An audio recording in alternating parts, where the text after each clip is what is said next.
ഓം ശിവം ശിവകരം ശാന്തം ശിവാത്മാനാം ശിവോത്തമം ശിവമാർഗപ്രണേതാരം പ്രണതോസ്മി സദാശിവം.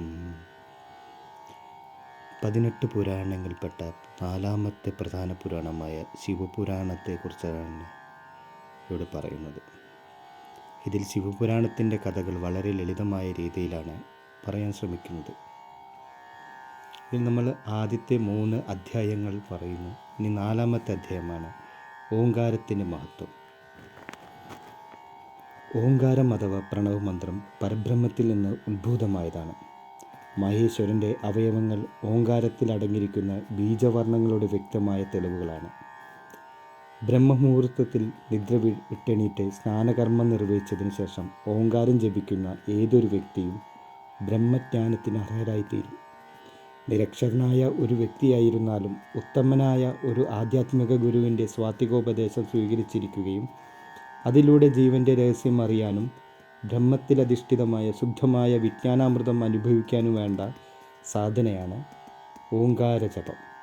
തത്വങ്ങളോ ദർശനങ്ങളോ ആചാരാനുഷ്ഠാനങ്ങളോ ഒന്നും തന്നെ അറിയാത്ത അറിവിൻ്റെ കാര്യത്തിൽ ദരിദ്രനായ വ്യക്തികൾക്ക് മോക്ഷപദം കണ്ടെത്താനുള്ള ഒരു ആധ്യാത്മികമായ അനുഷ്ഠാന ക്രിയയാണ് ഓംകാരം.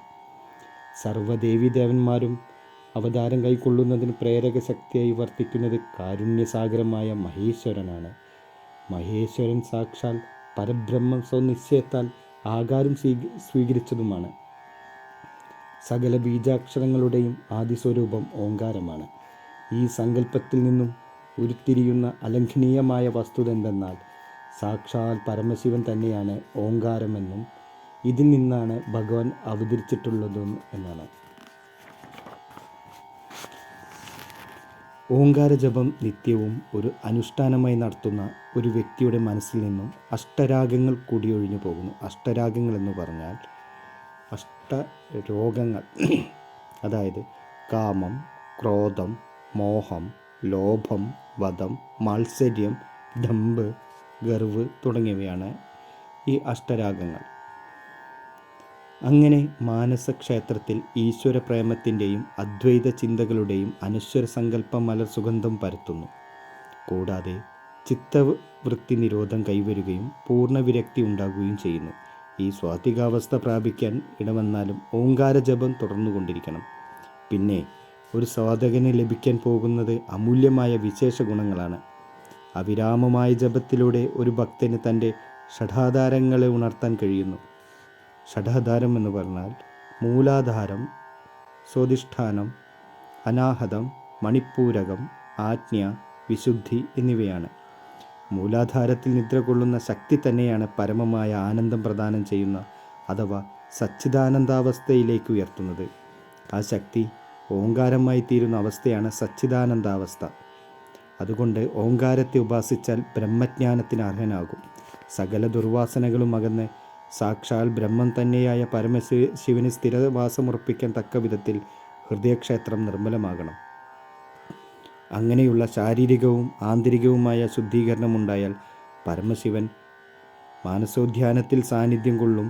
മനുഷ്യരുടെയും പക്ഷിമൃഗാദികളുടെയും വൃക്ഷലതാദികളുടെയും ഭാഷയും ശബ്ദവും ചലനവും എല്ലാം ഓംകാരം എന്ന ആദിമന്ത്രത്തിൻ്റെ വകഭേദങ്ങളാണ്. ഈ വിശ്വാസം പരമമായ സത്യത്തിൽ അധിഷ്ഠിതമായതുകൊണ്ടാണ് ഓംകാരജപത്തിലൂടെ ബ്രഹ്മജ്ഞാനിയായി തീരുന്ന ഒരാളിന് സകല ജീവികളുടെയും ഭാഷ അനായാസം ഗ്രഹിക്കാൻ കഴിയുന്നതും അവകളോട് ആശയസമ്പർക്കം പുലർത്താൻ കഴിയുന്നതും. പരബ്രഹ്മം തന്നെയാണ് യഥാർത്ഥ ഗുരു. എന്നാൽ പരബ്രഹ്മനായ പരമശിവൻ തന്നെയാണ് ലോകഗുരുവായ ദക്ഷിണാമൂർത്തി. പരമശിവനിൽ ഭക്തിയോ ദൃഢവിശ്വാസമോ ഇല്ലാത്ത ഒരാളിന് ഗുരുത്വം എന്ന പുണ്യം ലഭ്യമാകില്ല. അയാൾ ചെയ്യുന്ന പ്രവൃത്തികളിൽ പുണ്യത്തിൻ്റെ അംശം നിലനിൽക്കുന്നില്ല. അതുകൊണ്ട് തന്നെ അതിൻ്റെ ഫലവും അശുദ്ധം കലർന്നതായിരിക്കും. ബ്രഹ്മാവും വിഷ്ണുവും മഹേശ്വരനും ഗുരുസ്ഥാനീയരാണെന്ന മഹത്തായ വിശ്വാസം ലോകജനങ്ങൾക്കിടയിൽ ഉറച്ചതും സദാശിവനായ പരബ്രഹ്മത്തിൽ നിന്നാണ് മേൽപ്പറഞ്ഞ ത്രിദേവന്മാർ അവതരിച്ചതെന്നുള്ളത് കൊണ്ടാണ് ഇത്.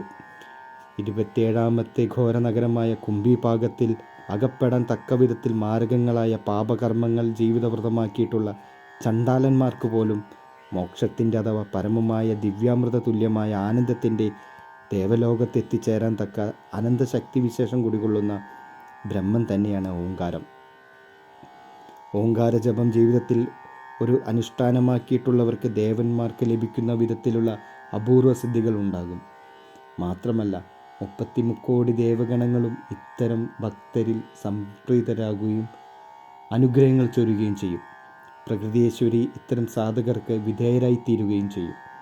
പ്രണവമന്ത്രം തുടർച്ചയായി ജപിക്കുന്നവർ യോഗികളായി മാറുമെന്നും മാത്രമല്ല പക്ഷിമൃഗാദികളും ലതാദികളും അവരുടെ ഇംഗിതമനുസരിച്ച് പ്രവർത്തിക്കുകയും അവരുടെ നിശ്ചയത്തിനും തീരുമാനങ്ങൾക്കും വിധേയരായി വർത്തിക്കുകയും ചെയ്യും. ദുരിതപൂർണവും നരകീയവുമായ സംസാരസാഗരത്തിൽ നിന്ന് മോക്ഷപദത്തിൻ്റെ ശിവലോകത്ത് എത്തിച്ചേരാനുള്ള ഒരേ ഒരു മാർഗം ഓംകാരം സാക്ഷാത്കരിക്കലാണ്. നിഷ്കാമമായ പ്രേമം അഥവാ സച്ചിദാനന്ദ വിദ്യാപീയൂഷം പോലെ അനുഭവിക്കാനും അങ്ങനെ മായാബന്ധമായ പ്രകൃതി ശക്തികളെ തൻ്റെ വരുതിയിൽ നിർത്തുവാനും ഒരു സാധകന് കഴിയുന്നു എന്നതാണ് അലംഘനീയമായ സത്യം. ഭൗതിക ജീവിതത്തിൽ പ്രാണികൾ പ്രകടിപ്പിക്കുന്ന സ്നേഹഭാവം ബ്രഹ്മതത്വത്തിൽ അധിഷ്ഠിതമല്ല.